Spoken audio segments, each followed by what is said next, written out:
Assalamualaikum warahmatullahi wabarakatuh. Perkenalkan, nama saya Pritavia Frenadi Ramashifa dengan NIM 201052444002 dari Teknologi Pendidikan kelas A. Dalam kesempatan kali ini, saya akan memaparkan materi yaitu pengaruh globalisasi terhadap TIK dalam peningkatan kualitas pendidikan menengah.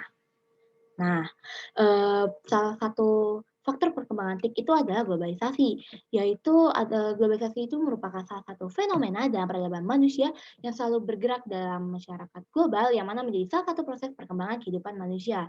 Nah, globalisasi itu juga memberikan segala perubahan yang sangat berpengaruh bagi keberlangsungan hidup manusia dalam berbagai aspek. Seperti yang dikemukakan oleh Barker pada tahun 2004, globalisasi merupakan koneksi global ekonomi, sosial budaya, dan politik yang semakin mempengaruhi segala aspek di seluruh dunia dan mempengaruhi kembang tumbuh setiap individu.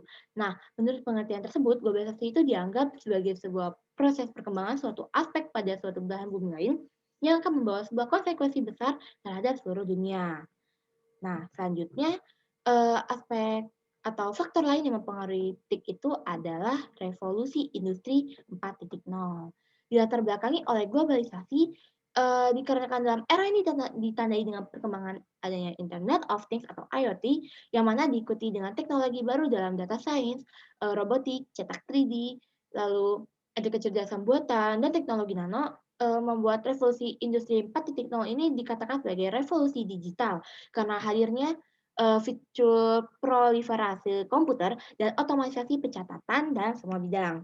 Nah, menurut Prof. Klaus Martin Schwab di bukunya yang berjudul The Fourth Industrial Revolution 2017, revolusi merupakan awal manusia dalam mengubah cara hidup, bekerja, dan berinteraksi yang mana perubahan tersebut terjadi secara drastis. Nah, menurut Klaus ini revolusi industri 4.0 merupakan revolusi eee, yang paling inovasi gitu, yang dikembangkan dengan memanfaatkan adanya Internet of Things yang memudahkan kinerja manusia. Nah, dengan kemajuan teknologi yang didukung oleh IoT ini juga akan membuat banyak peluang adanya otomatisasi di berbagai sektor kehidupan. Nah, masuk ke dalam materi utama kita, yakni teknologi informasi dan komunikasi. Dengan adanya revolusi industri yang dipengaruhi oleh globalisasi dan yang tadi saya sebutkan, itu sangat berbanding lurus dengan perkembangan teknologi informasi maupun komunikasi, di mana sangat dibutuhkan bagi Indonesia, salah satunya pada sektor pendidikan. Nah, menurut UNESCO sendiri pada tahun 2003, information technology is the term used to describe the item of equipment hardware and computer program software that allow us to access, store, organize, manipulate, and present information by electronic means. Communication technology is the term used to describe telecommunication system, through which information are often stored and accessed. Nah, dapat dikatakan bahwa TK itu merupakan sebuah teknologi yang dimanfaatkan untuk merekam jejak digital, menginterpretasi layanan penggunaan, menyimpan data, dan mentransmisikan suatu informasi. Nah, selanjutnya terkait dengan pemanfaatan TIK ini, Kementerian Pendidikan dan Kebudayaan Republik Indonesia nomor 103 pada tahun 2014 itu menyatakan bahwa untuk memenuhi target yang telah dirancang dan meningkatkan efektivitas serta efisiensi pembelajaran, maka perlu digunakannya pemanfaatan TIK dalam kegiatan pembelajaran.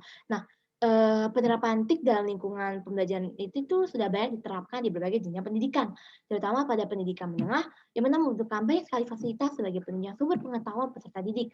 Eh, dalam mensukseskan penerapan TIK dalam pembelajaran jenjang pendidikan menengah ini, kita sebagai tenaga teknologi pendidikan harus memberikan edukasi penggunaan TIK kepada tenaga pendidik maupun peserta didiknya.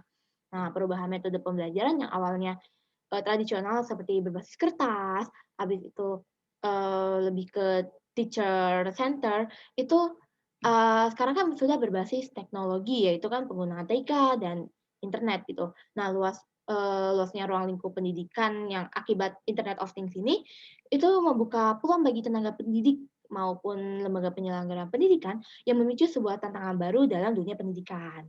Nah, selanjutnya, dalam hal ini pendidikan nasional harus mampu melakukan pemerataan kesempatan pendidikan bagi seluruh jenjang. Oleh sebab itu direalisasikannya program wajib belajar 9 tahun yang dimulai dari jenjang pendidikan dasar sampai pendidikan menengah untuk meningkatkan kualitas mutu Indonesia.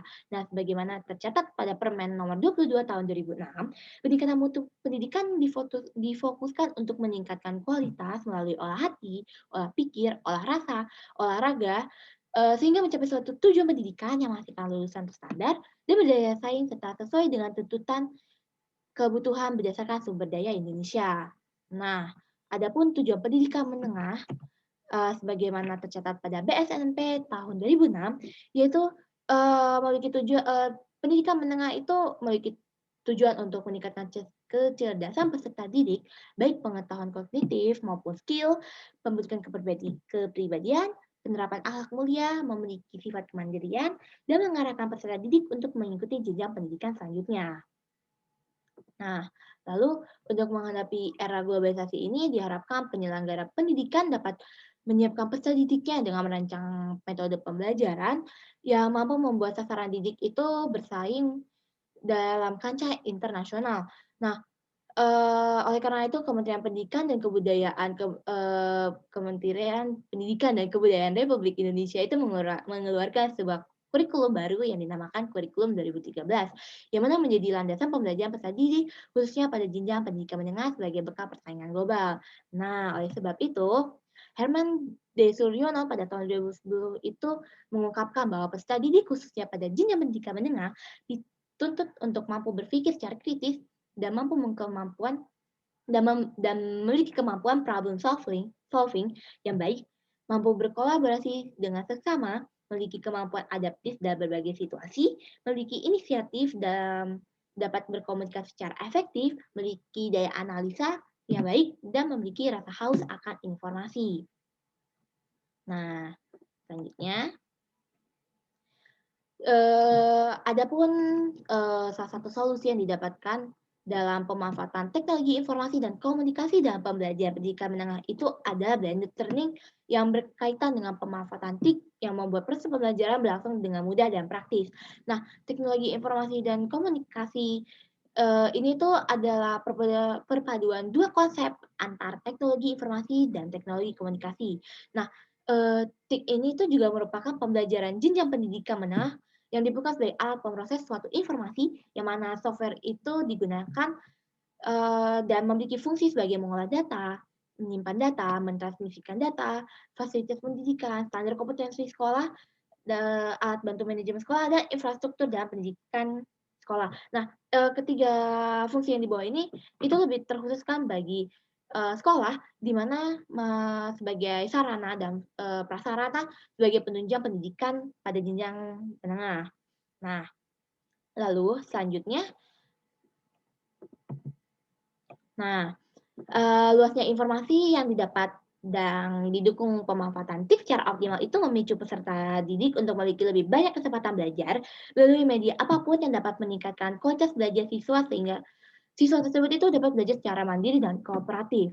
Nah, menurut Ali Kusnandar 2008, pemanfaatan TIK dalam keefektifan itu tuh terbagi jadi beberapa golongan, di mana peserta didik itu mendapatkan materi 10% dari membaca, 20% dari audio, 30% dari 30% dari audiovisual, 80% dari cara berkomunikasi dan interaktif.